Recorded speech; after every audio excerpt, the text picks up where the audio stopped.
Hello everyone, welcome to my channel business की पाठशाला। आज के सेशन में हम जो टॉपिक करने वाले हैं वो है delegation of authority and decentralisation. पिछले सेशंस में हमने अपने टॉपिक्स पढ़े कि ऑर्गेनाइजिंग क्या है, उसका प्रोसेस क्या है, क्या उसके फीचर्स होते हैं, ऑर्गेनाइजेशनल स्ट्रक्चर किस किस टाइप के होते हैं, कौन सी एंटरप्राइज किस तरह का स्ट्रक्चर अडॉप्ट करती है, क्या डिज़ाइन सेटअप करती है। ठीक है, तो हमने पढ़ा कि ऑर्गेनाइजिंग किस तरीकों से हो सकती है, क्या क्या स्ट्रक्चर उसके हो सकते हैं। तो आज हम पढ़ने जा रहे हैं डेलीगेशन ऑफ अथॉरिटी।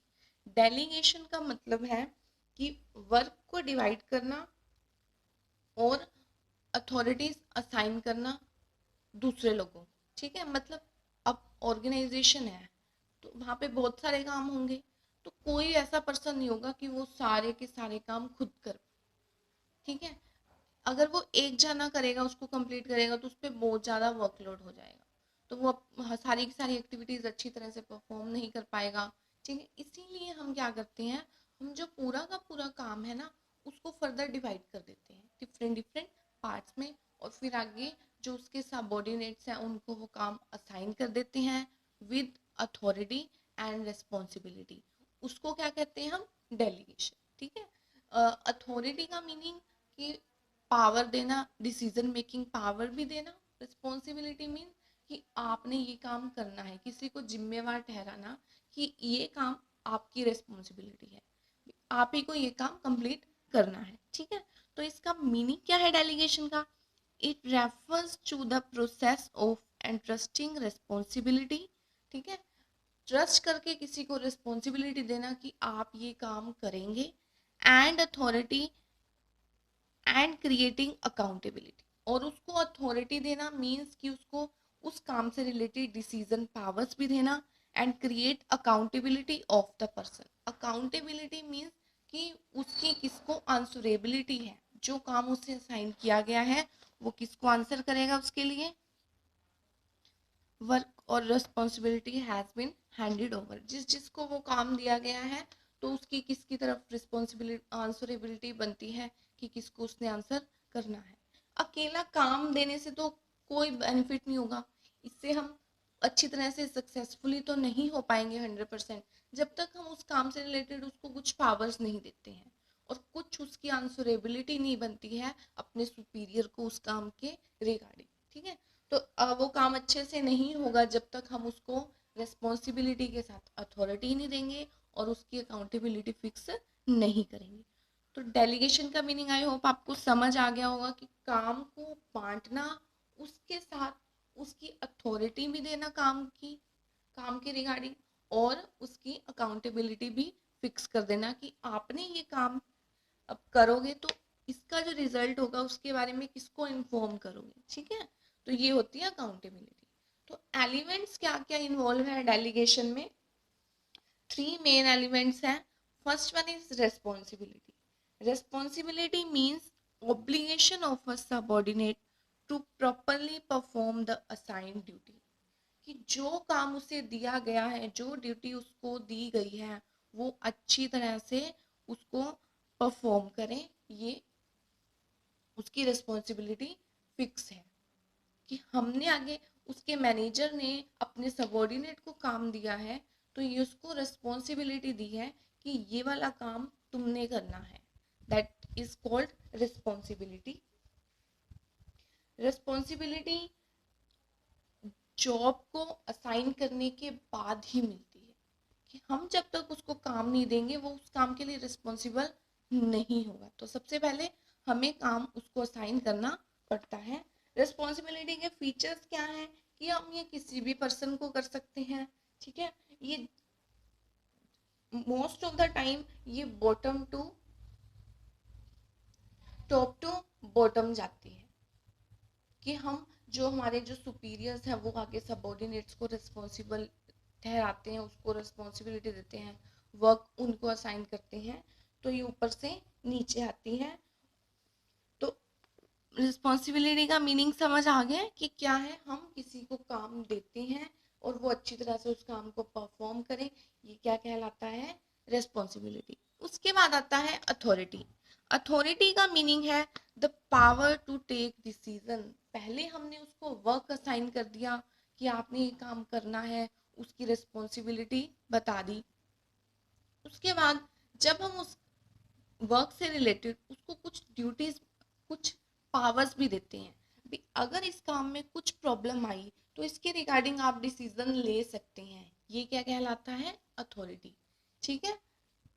डिसीजन किसी भी तरह से होते हैं, रिसोर्सेज के रिगार्डिंग, एम्प्लॉयज के वर्क के अकॉर्डिंग, उनके वर्क को बढ़ाना है, कम करना है, किसी भी तरह के कुछ और भी डिसीजन हो सकते हैं। वो काम से रिलेटेड हर एक के डिफर डिफर होते हैं जिस तरह का काम वो कर रहे हैं।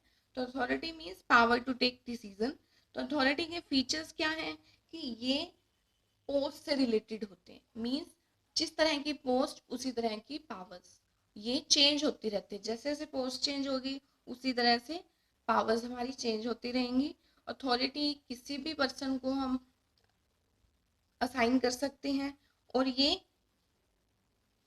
जो हमारी अथॉरिटी है मैनेजेरियल जॉब है कि जो हाई लेवल होंगे वही ही अपने सबऑर्डिनेट्स को अथॉरिटी देंगे। मैनेजर से रिलेटेड अथॉरिटीज फिक्स होती हैं। तो मैनेजर फर्दर अगर किसी को असाइन करते हैं तो वो अपने सबऑर्डिनेट्स को असाइन कर सकते हैं। नेक्स्ट आता है accountability. Accountability means the answerability of the subordinates to his superior for his work performance. जो हमने उसको काम दिया, रिस्पॉन्सिबल ठहराया कि आपकी ये ड्यूटी है, उसके बाद हमने उसे अथॉरिटी दी कि इसके रिगार्डिंग आपके पास डिसीजन पावर्स भी है। उसके बाद हम ये देखते हैं कि उसने जो काम किया, जिसके रिगार्डिंग उसे पावर्स दी गई थी, डिसीजन पावर्स, उसकी आंसरेबिलिटी किसकी तरफ है, वो किसको इसके लिए जवाब देगा, इस काम के लिए इसका जो रिजल्ट आएगा वो किसको प्रेजेंट करेगा। ये क्या कहते हैं? अकाउंटेबिलिटी। तो जब हम किसी को रिस्पॉन्सिबिलिटी देते हैं, अथॉरिटी भी देते हैं, तो अकाउंटेबिलिटी भी फिक्स करते हैं कि इस काम की किसको आपने आंसरेबल होना है इस काम के लिए। तो नेक्स्ट हमारा टॉपिक आता है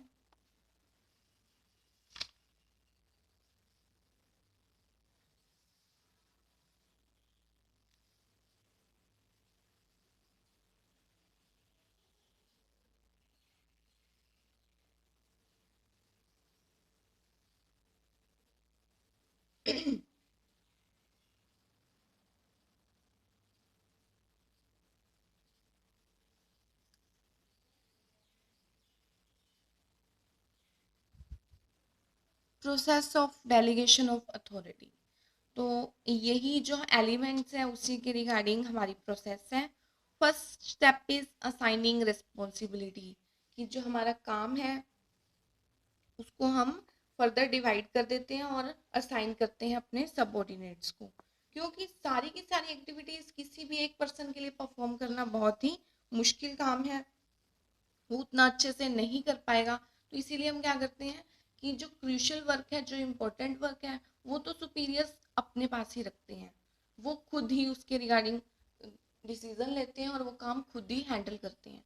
लेकिन जो एक्स्ट्रा वर्क है, रेस्ट ऑफ द वर्क है, वो आगे डिवाइड करके अपने सबऑर्डिनेट्स को असाइन कर देते हैं। और ये जो वर्क हम असाइन करते हैं ये according to the capabilities, abilities and interest of जो हमारे सबऑर्डिनेट्स हैं उसके अकॉर्डिंग ही हम उनको वर्क असाइन करते हैं। Second step is granting authority. Authority means decision powers देना। अब हमने फर्स्ट स्टेप में काम तो उन्हें दे दिया, उसके रिगार्डिंग डिसीजन पावर्स भी देना, कि कोई भी काम बिना अथॉरिटी के अगर हम उसको किसी भी काम की रिस्पॉन्सिबिलिटी देते हैं तो वो मीनिंगलेस है। ठीक है, इसीलिए हम साथ साथ कुछ काम से रिलेटेड, उस काम से रिलेटेड उनको डिसीजन पावर्स भी देते हैं। तो अगर जैसे कि अगर एक मैनेजर है, चीफ मैनेजर ने फर्दर प्रोडक्शन मैनेजर को प्रोडक्शन का काम दे दिया, तो प्रोडक्शन के रिगार्डिंग कुछ डिसीजन तो उसके पास होने ही चाहिए ना, कुछ पावर्स तो उसके पास होनी चाहिए कि वो कुछ डिसीजन ले पाए। बिना उसके वो सब कुछ उससे पूछता रहेगा, उसकी कुछ भी इनोवेशन नहीं होगी, कुछ उसकी स्किल्स यूज नहीं होंगे, तो ये काम मीनिंगलेस रहेगा।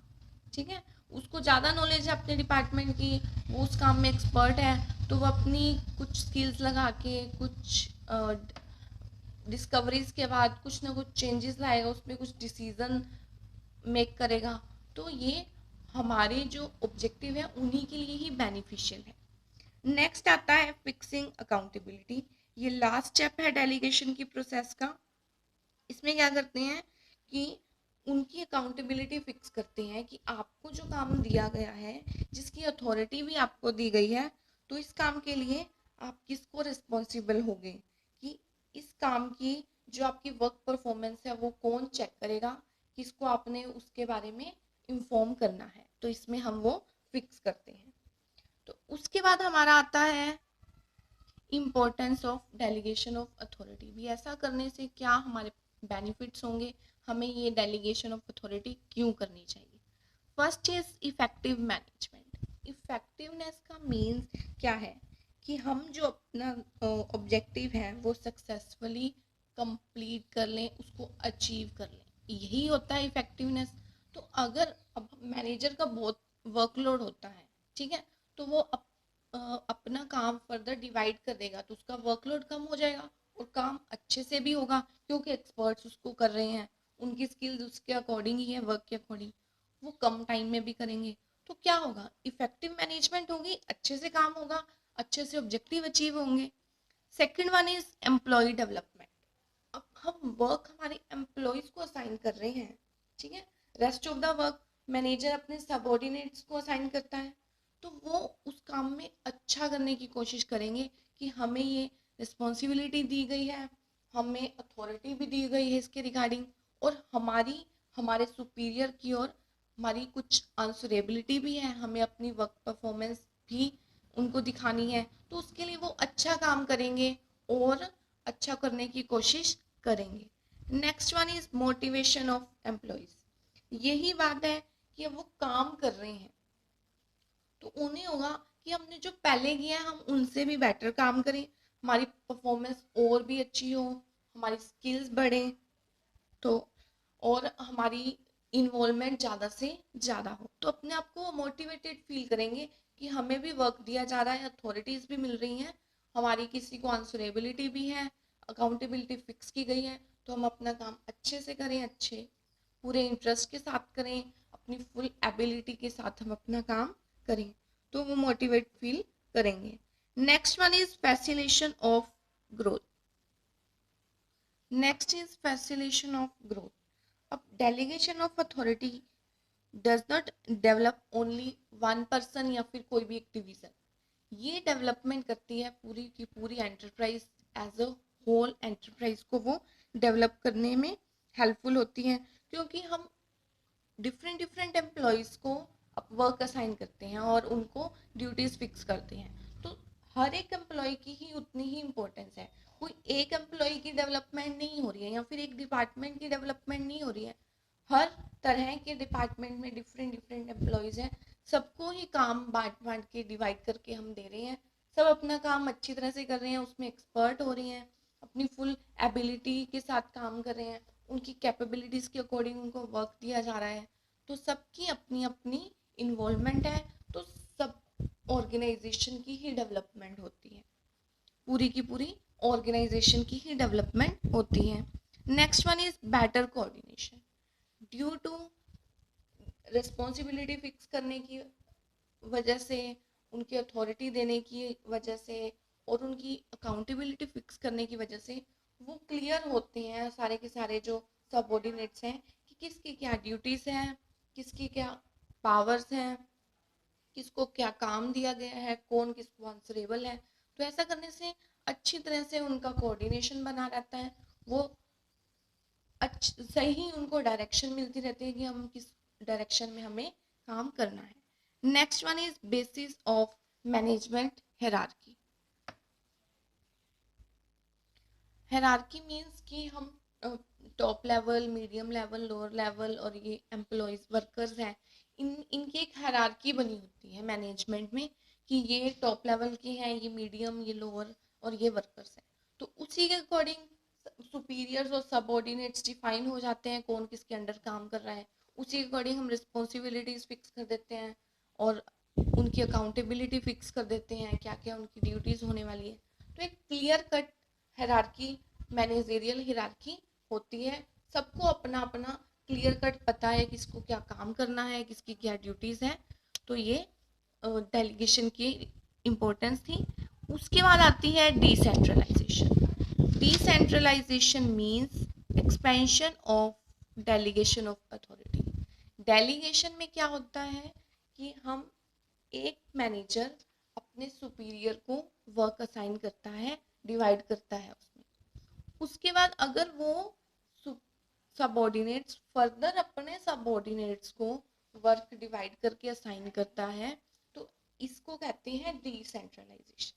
कि डेलीगेशन को एक्सपैंड कर दिया, एक बार डेलीगेशन हुई, उसके बाद दोबारा से एक से ज्यादा बार अगर डेलीगेशन ऑफ अथॉरिटी होती है तो उसको क्या कहते हैं, डिसेंट्रलाइजेशन। ये बहुत ही कॉम्प्लिकेटेड वर्ड्स हैं, सेम लगते हैं इनकी मीनिंग, लेकिन ये सेम नहीं है। डेलीगेशन और डिसेंट्रलाइजेशन अलग अलग वर्ड्स हैं, इनके डिफरेंट मीनिंग्स हैं। तो क्या मीनिंग है इनका? डेलीगेशन मीन्स कि जब हम किसी को रिस्पॉन्सिबिलिटी देते हैं, वर्क असाइन करते हैं, अथॉरिटी देते हैं और आंसरेबिलिटी फिक्स कर देते हैं, तो अगर एक बार ये काम कर दिया उसको कहते हैं डेलीगेशन। लेकिन अगर हमने यही काम डिफरेंट डिपार्टमेंट्स में किया, एक डिपार्टमेंट में कर दिया फिर दूसरे में, तो वो होता है डिसेंट्रलाइजेशन। डिसेंट्रलाइजेशन के अंडर जो डिसीजन टेकिंग पॉइंट्स है वो बढ़ जाते हैं, क्योंकि हम डिफरेंट लेवल्स पे डिफरेंट डेलीगेशन कर देते हैं अथॉरिटी की। हर डिपार्टमेंट में हो जाएगी, या फिर अगर हम टॉप ने मिडल को दिया है, फिर मिडल ने फर्दर डेलीगेट कर दी है लोअर लेवल को, और लोअर लेवल ने फिर अपने वर्कर्स में, तो ऐसे एक्सपेंशन हो गई है डेलीगेशन की। इसको क्या कहते हैं, डिसेंट्रलाइजेशन। ठीक है। डिसेंट्रलाइजेशन में क्या होता है कि डेलीगेशन में तो हम अकाउंटेबिलिटी फिक्स रहती थी कि इसको काम दिया बस यही इसी सुपीरियर को आंसरेबल है। लेकिन हम डिसेंट्रलाइजेशन में फर्दर एक्सपेंशन करते हैं डेलीगेशन की, तो क्या होता है, अकाउंटेबिलिटी भी एक्सपैंड होती है, अकाउंटेबिलिटी भी डेलीगेट होती है। ठीक है। और अथॉरिटी के साथ साथ डिसेंट्रलाइजेशन से वर्कलोड कम हो जाता है सुपीरियर्स का। ठीक है। एक्सपेंडेड वर्जन है डेलीगेशन ऑफ अथॉरिटी का। सबऑर्डिनेट्स का जो रोल है, सिग्निफिकेंट रोल है, वो इंक्रीज हो जाता है कि हर एक की इन्वॉल्वमेंट उसमें हो जाती है काम को करने में, क्योंकि फर्दर हमने डिवाइड किया हुआ है काम। उसके बाद आती है हमारे पास इम्पोर्टेंस क्या है decentralisation. First one is develop initiative among subordinate. Decentralisation में क्या होता है कि अथॉरिटीज हम डेलीगेट करते हैं, अथॉरिटीज हम आगे फर्दर असाइन करते हैं, डेलीगेट करते हैं। तो क्या होता है, अगर हम किसी चीज को किसी पर्सन को कुछ करने की पावर देंगे, तो उसकी स्किल उसमें बढ़ जाएगी, उसका इंटरेस्ट बनेगा कि मैं इसमें कुछ नया क्या करूं, क्योंकि मेरे पास इसके रिगार्डिंग डिसीजन मेकिंग पावर है। तो ये प्रमोट करता है न्यू इनोवेटिव स्किल्स को। ठीक है। तो develop initiative among subordinates. Next is develop managerial talent for future, क्योंकि फर्दर मिडल और लोअर लेवल वालों को भी हम डेलीगेट करते हैं अथॉरिटीज, रिस्पॉन्सिबिलिटी और अकाउंटेबिलिटी। तो फर्दर जब वो टॉप लेवल तक आएंगे तो उनके अंदर पहले से ही वो जो टैलेंट है ना, फ्यूचर का मैनेजरियल टैलेंट, वो डेवलप हो जाता है कि हमने आगे से फ्यूचर में कैसे मैनेजमेंट करनी है, किस तरह से काम करवाना है, कैसे डिसीजन लेने हैं। उनकी नॉलेज बढ़ती है, उनको एक्सपीरियंस बढ़ता है कि मैनेजर लेवल पे क्या क्या डिसीजन लेने पड़ते हैं, किस तरह की नॉलेज, किस तरह की स्किल्स चाहिए, तो ये डेवलप होती हैं। Next is quick decision making. अब सबको अथॉरिटीज मिली हुई हैं, तो सब लेवल्स पे अथॉरिटी डेलीगेट हुई है, तो जल्दी से जल्दी वो डिसीजन होंगे। किसी भी काम के रिकॉर्डिंग कुछ डिसीजन लेना है तो हमें बारी बारी किसी को कहने की ज़रूरत नहीं है कि इसके अकॉर्डिंग कैसे करना है। फिर फर्दर हम हाई लेवल वाले उसको बोलेंगे अथॉरिटी को कि आप ऐसा करो, उसके बाद वो फर्दर आगे करेंगे कि ऐसे डिसीजन लेने चाहिए या नहीं। तो जिसके पास पावर्स हैं वो डिसीजन ले सकता है। Next is relief to top management. ये तो हमने पहले ही देखा है कि वर्कलोड उनका कम हो जाता है, क्योंकि रिस्पॉन्सिबिलिटीज भी आगे असाइन हो गई हैं, वर्क डिवाइड हो गया है, अथॉरिटीज भी डेलीगेट हो गई हैं, अकाउंटेबिलिटी भी। तो क्या होगा कि टॉप मैनेजमेंट वालों को रिलीफ मिलता है, मिडिल और लो लेवल के पास कुछ पावर्स हैं, वो भी डिसीजन ले सकते हैं और वो काम कर भी सकते हैं अच्छी तरह से। ऐसा होने से जल्दी जल्दी काम हो जाएगा। Next is facilitate growth. ये हमने पढ़ा था कि डेलीगेशन से भी ग्रोथ डेवलप होती है, क्योंकि एक पर्सन को तो नहीं देते ना हम, डिफरेंट डिफरेंट सबऑर्डिनेट्स को डिफरेंट डिफरेंट काम डिवाइड करते हैं, हर एक को अथॉरिटी मिलती है। तो डिसेंट्रलाइजेशन में तो डिफरेंट डिपार्टमेंट्स में ही डिफरेंट डिफरेंट एम्प्लॉयज हैं, उनको फर्दर काम डेलीगेट किया है, अथॉरिटीज मिली है। तो सबकी स्किल्स डेवलप होंगी, सबका एक्सपीरियंस बढ़ेगा, सबको नॉलेज आएगी, कुछ ना कुछ न्यू वो इनोवेट करेंगे, कुछ नए डिसीजन लेंगे। तो ऐसा क्या होगा, सबकी ही ग्रोथ होगी, पूरी ऑर्गेनाइजेशन की ही ग्रोथ होगी। Next is better control. कि ऐसा करने डिसेंट्रलाइजेशन से क्या होगा कि हम जो सबकी वर्क परफॉर्मेंस है ना, उसको अच्छी तरह से इवेल्युएट कर पाएंगे हर लेवल पे, क्योंकि सबकी अकाउंटेबिलिटी फिक्स की गई है कि कौन किसको आंसरेबल है, डेलीगेट भी की हुई है, लेकिन फिक्स भी तो है। एक सुपीरियर ने तो अपने सबऑर्डिनेट को फिक्स करी है, ठीक है। तो ऐसा करने से हम अपने ऑब्जेक्टिव्स को अच्छी तरह से अटेन करेंगे, अच्छी तरह से इवेल्युएशन करेंगे वर्क परफॉर्मेंस का, तो एक बेटर कंट्रोल बना रहेगा।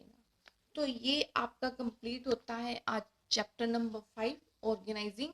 सेकंड फंक्शन ऑफ मैनेजमेंट है, हमने पढ़ा कि ऑर्गेनाइजिंग क्या है, प्रोसेस क्या है, स्ट्रक्चर क्या है ऑर्गेनाइजेशनल का, कौन कौन से स्ट्रक्चर होते हैं, उसके बाद decentralisation and delegation of authority. I hope आपको वीडियो अच्छी लगी हो। प्लीज़ चैनल को सब्सक्राइब करें और वीडियो को शेयर